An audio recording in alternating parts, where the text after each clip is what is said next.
Bonjour, dans cette vidéo, on va parler à nouveau du Bitcoin. Vous savez, j'avais fait il y a quelques semaines une vidéo pour vous parler du plus gros problème du Bitcoin qui pour moi, justement, était finalement le fait qu'il n'y en avait pas beaucoup, un nombre déterminé, mais ça c'est le but du jeu, vous allez me dire, mais surtout que c'était détenu par peu de mains, peu de personnes. Donc en fait, on a des grosses baleines qui détiennent la majorité du Bitcoin et derrière, beaucoup de personnes qui n'en détiennent pas beaucoup. Donc le risque, quelque part, c'est un risque de liquidité. Et donc on avait parlé de ce risque de liquidité pour justement le futur du Bitcoin. Il y a, vous le savez, toujours la même chose que je trouve très intéressant avec le Bitcoin et je trouve ça très passionnant et je pense que c'est aussi quelque chose, voilà, qui est une révolution entre guillemets et qui va nous permettre d'évoluer. Mais ce vers quoi ça ne va pas nous permettre d'évoluer, c'est vers une finance décentralisée, c'est vers la décentralisation de la monnaie. Alors ce qu'on utilise, on utilise aujourd'hui, le Bitcoin est utilisé par des politiciens, est utilisé par des marketeurs, etc.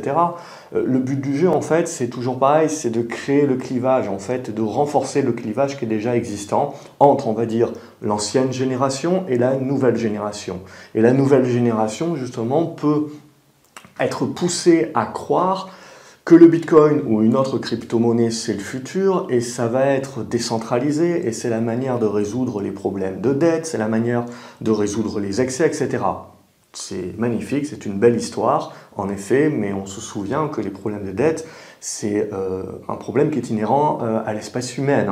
Donc je pense que l'humain est toujours la même chose. Ce que l'on fait en règle générale, c'est qu'on va faire une révolution pour changer les choses et puis à terme, on finit finalement par avoir exactement la même finalité, c'est juste qu'entre-temps on a changé de régime et finalement ceux qui avaient le pouvoir l'ont perdu au détriment de nouvelles personnes qui ont le pouvoir, mais on finit toujours par la même chose. Mais ça c'est une aparté et je vous laisse à vos cahiers d'histoire justement pour revoir tout ça. Et l'histoire de dette, je veux dire l'ingénierie financière, ça date pas d'hier. Ça date d'ores et déjà, on peut remonter jusqu'aux Grecs, on peut certainement remonter plus loin, mais on peut remonter également jusqu'à Néron, donc à l'époque de l'Empire romain, qui avait besoin de dépenser, il fallait payer les mercenaires, il fallait payer les colisées, etc. Tout ça c'était cher et il n'y avait plus d'argent.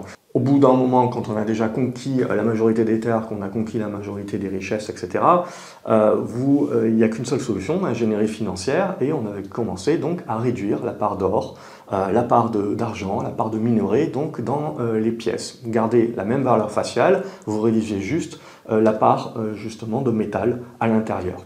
Quelque part, c'est ce que l'on fait exactement quand les banques centrales arrosent de liquidités les marchés. Donc c'est la même idée. Donc évidemment ça crée une inflation.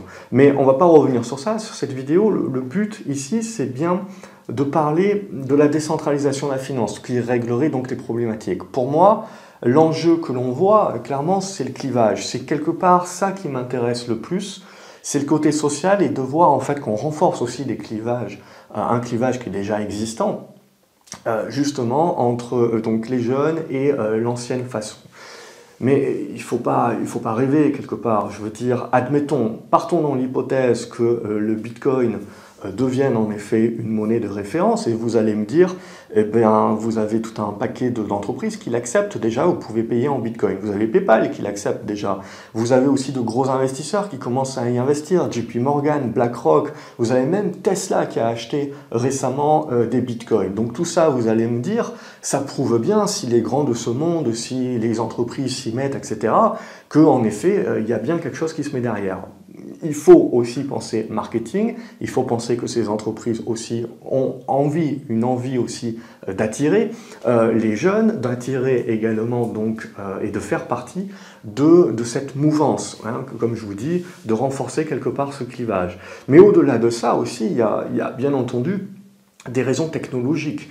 Mais même si demain on ne devait pas avoir du Bitcoin, on ne devait pas avoir de crypto-monnaie, je pense que l'ancien monde, le régulateur, n'a pas fait proprement son job, a pris par-dessus la jambe finalement l'engouement autour des crypto-monnaies. Et je pense que maintenant ça devient compliqué justement de réguler, mais n'omettez pas que le régulateur interviendra un jour ou l'autre. Vous allez me dire, le Bitcoin est décentralisé, il ne peut pas réguler le Bitcoin. Je vais répondre oui, mais il peut réguler PayPal, il peut réguler Tesla, il peut réguler n'importe quel individu, n'importe quelle entreprise qui va utiliser le Bitcoin. Et donc on peut tuer de toute manière, en tuant les intermédiaires, en régulant les intermédiaires, on peut tuer l'utilisation du Bitcoin qui est faite et qui pourrait être faite. Mais au-delà de cela, je dirais, le Bitcoin, c'est une très bonne idée. Limiter la quantité, décentraliser, c'est parfait. Et ça donnera certainement de très bonnes choses à l'avenir et une très bonne réflexion autour. Mais admettons que donc, demain, vous alliez acheter votre Tesla avec du Bitcoin. C'est très bien, pas de problème. Vous avez 1 ou 2 Bitcoins, vous allez acheter votre Tesla. Mais si vous n'avez pas l'argent, vous allez donc prendre du crédit. Vous allez prendre du crédit pour acheter votre Tesla en Bitcoin, mais vous allez donc prendre du crédit en Bitcoin.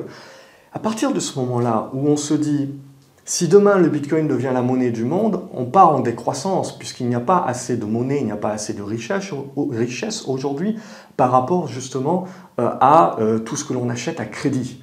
Et donc c'est là aussi, je remonte à d'autres vidéos, mais c'est là aussi où il faut bien comprendre comment la finance marche, et on comprend également que le Bitcoin est une problématique en soi, c'est que d'une part, il n'y en a pas assez, et en plus de ce qu'il n'y en a pas assez, vous en avez 95% qui sont dans très peu de mains. Donc il n'y en a vraiment pas assez. Donc c'est-à-dire qu'on ne pourrait plus acheter à crédit, etc. Et là, je pense que c'est là où ça devient intéressant, c'est que la population justement qui plébiscite l'utilisation du Bitcoin, la décroissance, ce genre de choses-là, si demain vous vous retrouvez à plus pouvoir prendre du crédit, eh ben vous tuez les investissements. Donc vous tuez aussi les entreprises, vous tuez donc l'économie, vous tuez votre futur emploi.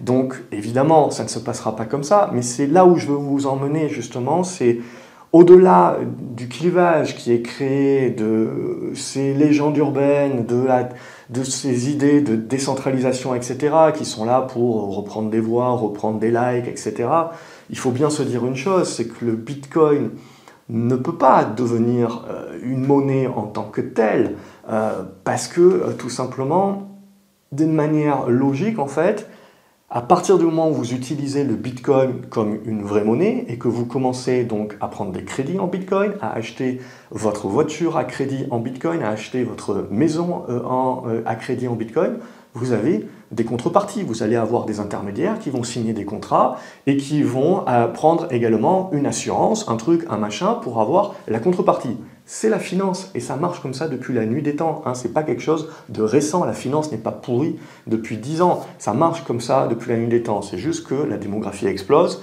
les montants explosent, on fait tout exploser aussi. Mais la logique, l'ingénierie financière ne date pas d'hier. Ce qu'on fait aujourd'hui ne date absolument pas d'hier. Et donc ce que l'on doit comprendre, c'est qu'à partir du moment justement où on utilise le Bitcoin, même si on n'en aurait pas assez, etc., mais passons, donc on prend du crédit, etc., on invente finalement de la monnaie, donc on casse le modèle inhérent du Bitcoin. À partir de ce moment-là, vous transformez la décentralisation en une centralisation. Alors le Bitcoin, lui, restera décentralisé, mais ce qui devient centralisé, c'est tous les acteurs, tous les intermédiaires, votre crédit, il n'y a plus d'anonymat, etc. Donc il faut bien se rendre compte, et c'est ce que je disais dans la vidéo, que le Bitcoin, à l'intérieur même de la façon dont il est construit, en fait, possède sa propre perte, quelque part, sa propre non-utilisation, sa propre non-devenir. Par contre, ce que je trouve intéressant, c'est la technologie, c'est l'idée, et c'est ce que ça peut nous amener à réfléchir vers quelque chose d'autre. Donc voilà, je pense que c'est important, je pense que j'aurai des jolis commentaires sur cette vidéo, mais je pense que c'est important de comprendre, en fait, et de partager avec vous ce genre de réflexion, pour bien comprendre d'une part de ne pas croire tout ce qui vous est dit, de ne pas être naïf et de ne pas rêver. Le régulateur à un moment donné viendra et on le sait très bien, on pourra pas, alors on peut faire joli sur la plaquette marketing pour dire qu'on accepte les bitcoins, bien entendu, mais c'est pas quelque chose qui derrière peut changer la face du monde, devenir la monnaie de référence, etc. Vous allez me dire, il y a d'autres coins qui peuvent le devenir, des stablecoins, etc. Je vais vous répondre, oui, mais c'est exactement la même chose. Ça demeurera dans un système centralisé. Donc cet aspect-là, quelque part, c'est une très bonne idée, c'est une très bonne idéologie, etc. Mais ça va se heurter très rapidement au système dans lequel on est. Et ce système, même si vous décidez que tout est pourri et que vous voulez tout changer, en fait, on finira toujours par retomber. Vous pouvez tout casser, reconstruire, et vous vous rendrez compte que 5 ans, 10 ans, 15 ans après, en fait, vous aurez changé un petit peu tout le monde. tous les grands dirigeants, vous aurez changé la façon dont on fait les choses, etc. Mais petit à petit, vous retomberez dans les anciens travers et tout ça dans un monde qui demeurera centralisé parce que c'est un besoin que nous avons et ça fonctionne comme ça. Alors on peut parler de décroissance, bien entendu, et se dire que voilà, ça sera mieux de fonctionner de cette manière-là. Mais au-delà de l'idée, quand ça devient la réalité, en règle générale, les gens sont plus trop d'accord à ce moment-là. Donc pour moi, ce qui est surtout intéressant par rapport à ce Bitcoin et à la montée en puissance, je veux dire, du Bitcoin en termes d'idées, c'est justement, derrière, tout le monde essaye de tirer la couverture à soi, et c'est derrière plutôt donc cette idée du clivage qui est créé. C'est ça qui m'inquiète plus, c'est le clivage finalement entre l'ancien monde et les anciens, entre guillemets, et le nouveau monde qui serait nouveau, mais qui terminerait par ressembler beaucoup à l'ancien, même si on venait à tout changer. En tout cas, c'est mon idée propre, c'est une réflexion que je voulais vous partager. Vous êtes libre de ne pas être d'accord, bien entendu, et de le dire en commentaire. Mais voilà, je pense qu'il ne faut pas se faire trop d'illusions, en fait. Donc c'est intéressant. On aura certainement de très belles choses qui seront créées grâce à cela, mais clairement, le Bitcoin lui-même, à son intérieur, en fait, a ses propres limites pour finalement valider son idéal. Et donc c'est là, finalement, où ça se mord un petit peu la queue. Voilà, je vous souhaite une excellente journée. Je vous remercie d'avance pour tous vos commentaires, vos likes, vos partages. Ça fait énormément plaisir et puis ça motive à continuer à vous faire ce type de vidéo-là, ce type de partage de réflexion. Je me ferai un plaisir de répondre à vos différents commentaires, donc n'hésitez pas. Salut les graphes et à la prochaine vidéo.